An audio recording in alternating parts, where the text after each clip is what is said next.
Bonjour à tous, on est à bord du bateau vainqueur du Vendée Globe massif avec le champion François Gabard qui nous reçoit, qui nous fait l'honneur pour Voiles et Voiliers nous faire la visite de son bateau. Merci François, encore un grand bravo pour ta victoire. On est dans le cockpit sous la casquette, on voit que c'est pas très haut. Non. De ce côté-là, ça s'est bien passé? Ça s'est bien passé et je suis super content de ce cockpit parce que la casquette, je ne retournerai jamais faire un tour du monde si j'avais pas ça. C'est top parce que là tu peux bosser, tu peux continuer à barrer, tu peux continuer à régler. J'ai passé des heures et des heures ici sous des trompes d'eau qui passent au-dessus de la casquette. Et moi j'étais avec juste le bas tiré, un haut comme ça et je ne me faisais pas tremper. Et c'est aussi en termes de sécurité, je trouve que j'aime bien ce cockpit parce qu'il est relativement petit. Quand le bateau... Quand tu es là, quand tu rentres à la colonne, tu as un winch à portée de main, tu as la barre à portée de main, tu as un autre winch à portée de main. Tu n'as pas besoin de te déplacer dans le cockpit pour aller d'un endroit à l'autre. Et en termes de sécurité, quand tu pars au tas, par exemple, le bateau il est couché à 90, bah, mine de rien, quand tu es là, tant que tu sors pas du rail, grosso modo, il peut pas t'arriver grand chose quand même. Enfin, tu n'as pas besoin de t'accrocher, là tu es en sécurité.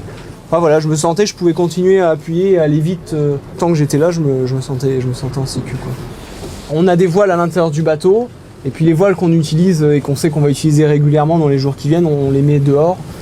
En moyenne, j'avais 2 voire 3 voiles matossées dehors, soit au milieu quand tu jibes souvent, soit idéalement sur le livet au vent, ça fasse un peu de coupe quand même. Si on partait de la tête de mât jusqu'à la quille, aucun problème, le gréement, le mât Si, des problèmes, on en a plein. Sur le mât, il y a plein de bouts, il y a plein de ficelles, donc forcément ça... Il y a des choses qui s'abîment, il y a des choses qui cassent. Tu vois des bouts, regarde, ça je l'ai inversé un peu avant l'arrivée. Ça c'est donc le tweaker. C'est pour régler donc la hauteur du point d'écoute de ta voile d'avant. C'est un peu abîmé, donc je l'ai inversé parce que l'autre partie était bonne. Ça me dérangeait pas d'avoir ça dans le cockpit qui était abîmé. Des bouts j'en ai changé, des poulies j'en ai changé. Ce winch je l'ai démonté avant la porte creusée parce que j'avais une pièce qui avait cassé à l'intérieur. Des petites choses, mais encore une fois, t'as un winch, t'as un problème à un moment donné sur un winch, t'en as 3 qui continuent, tu peux continuer à avancer. Tant que t'as pas au même moment les 4 winches qui marchent plus, tu peux continuer à avancer, quoi. Et j'ai eu la chance, un peu de réussite, un bateau bien préparé, et puis la réussite de pas avoir tous les problèmes au même moment, quoi. Et alors si on part dans l'autre sens de l'étrave à l'arrière, on a vu tes balcons. Ouais, balcon. Ils ont souffert. Ouais, il y a un balcon qui a souffert. Je l'ai mis de manière à ce que je puisse continuer quand même à avoir une filière tendue. Au moment où je l'ai cassé, c'était au sud de la Nouvelle-Zélande. Puis il a fait l'autre moitié du tour du monde comme il est là, il a pas bougé. J'ai la sous-barbe de Tangon, j'ai eu des problèmes de sous-barbe. Moi j'ai changé la chute de sous-barbe plusieurs fois. La mure de Genax, je l'ai changé un paquet de fois aussi. Enfin voilà, j'ai un peu bricolé. Cette poulie, ça je l'ai changé 2 jours après le départ. Enfin voilà, des petits détails, c'est pas grave quoi. Voilà. Bon, les appendices, tout va bien, les safrans. Tu vois, j'ai la petite biquette là, tu vois un peu du bout avec du sika, c'est un peu plus artisanal, ça c'était pas comme ça au départ. Mais ça c'est pareil, c'est anecdotique. Après j'ai eu des problèmes assez récurrents avec ces petites plaques là de safran qui permettent de maintenir le safran en bas et en fait elles sont délaminées, hein. J'ai eu des problèmes, donc après j'avais du jeu.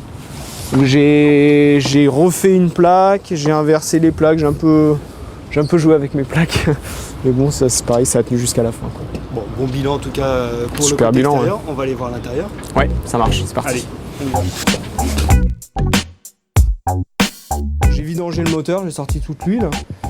J'ai fait cuire mon huile à feu doux. Quand tu vas à 22-23 nœuds, même si t'as que 3-4 minutes, mine de rien, tu perds un mille.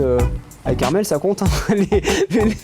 Ça peut bouger dans tous les sens, on est relativement bien calé. Papa, maman, le bébé, etc.